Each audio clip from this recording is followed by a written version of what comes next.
मु एतिकी बुझीची सीजेपी आंदोलन है वांगचुंग अनशन है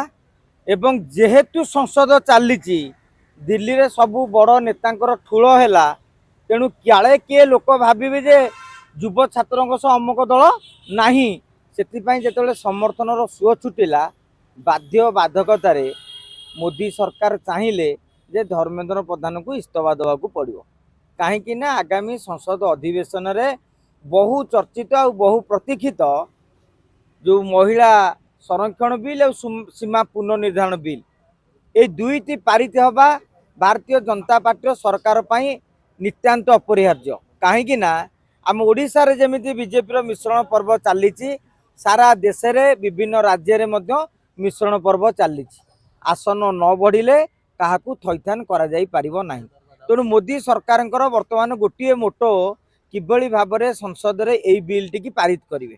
जितेबले एभली स्थिति रे रहिछंती धर्मेंद्र प्रधान इश्यू रे विशेष करके नीट परीक्षा प्रश्नपत्र लीक प्रसंग रे जितेबले सीजेपी आंदोलन कला एवं विरोधी तांको बल देबाकू जाई संसद रे पाखापाखि 6 दिन धरी अचल करागला सेथिपाई धर्मेंद्र प्रधान इस्तीफा मोदी चाहिए एवं आज आज खबर प्रकाश पाई जे धर्मेंद्र प्रधान कुआड़े मंत्री परिषद बैठक रे दुई थर इस्तीफा देबे बोली कहिथिले मध्य केंद्र सरकार ताहाकू ग्रहण करनथिले बरं दायित्व ओहरी न जाई ए जो संपूर्ण मामलाटाकू किभली भाव में सुचारूपे संपादित करा जाई परिबो से नेकी परामर्श दिया जाइथिला। ये होउची धर्मेंद्र प्रधान इस्तीफा कर्म एबे चर्चा होउची राज्य राजनीति रे धर्मेंद्र प्रधान इस्तीफार की प्रभाव पड़ो जदि राज्य राजनीति को अनुसरण करवा भारतीय जनता पार्टी एकदा पोस्टर बॉय थिले धर्मेंद्र प्रधान 2017 पंचायत निर्वाचन हो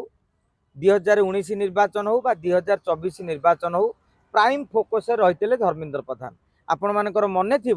2024 मसीहा साधारण निर्वाचन बेले वीके पांड्यान जेते बेले चारियाडे बुली प्रचार करुथिले आपण देखिबे सबु बेले केंद्र मंत्री धर्मेंद्र प्रधान को ना नेउनथिले किंतु धर्मेंद्र को टार्गेट करिकी समालोचना करुथिले। तेणु एथुरु अनुमित जे बिजु जनता दल तार परम शत्रु धर्मेंद्र प्रधान को ही भावे जोथिपाई नवीन पट्टनायक जो दिल्ली गले तांकर जोड़िए पोस्ट उपर आपण प्रथमे ध्यान आकर्षण करुछि। प्रथमटी होउछि सीधा कहले शिक्षा संस्कार उपरे एवं छात्रों कथा केंद्र सरकार शुणु सेठी ना मोदी सरकार को टार्गेट कले ना केंद्र शिक्षा मंत्री कथा कहले किंतु परवर्ती समय से बाइक टी देले बा पोस्ट टी कले फेसबुक रे सेतेबेले से सीधा सड़क भाव में केंद्र शिक्षा मंत्री इस्तीफा दिंतु बोली कहले अतएव से सेबेठारु जानी सारे जे केंद्र सरकार जेहेतु 24 वर्ष मुख्यमंत्री थे पूर्व केंद्र मंत्री थे भारतीय जनता पार्टी तुंग नेता सहित संपृक्ति रही पीएम रे अनेक वरिष्ठ अधिकारी सहित संपृक्ति रही धर्मेंद्र प्रधान इस्तीफा हो पारे बोली जानी जो विजु जनता दल ये आंदोलन कला एवं भारतीय जनता पार्टी गोटे कोटरी धर्मेंद्र प्रधान विरोधी से ना कौन किए कौन ता सारा ओडिशावासी जानी सारी तेणु खोली किसी कहबार ना तेणु एभली क्षेत्र में धर्मेंद्र को किंतु कालीर गोटे घटनाक्रम धर्मेंद्र पतियार आहरी बढ़ई कहीं इस्तीफा है इस्तीफा है कई किसी कहते अमित शाह भी कहले धर्मेंद्र पछरे मु अच्छी नितिन नवीन कहले धर्मेंद्र पछरे आमे अच्छु अश्विनी वैष्णव धरिकी विभिन्न राज्यर मुख्यमंत्री जमती फडनाविस हूँ बा हिमंत विश्व शर्मा हूँ से भी समर्थन कले केंद्र मंत्री माने समर्थन कले शेष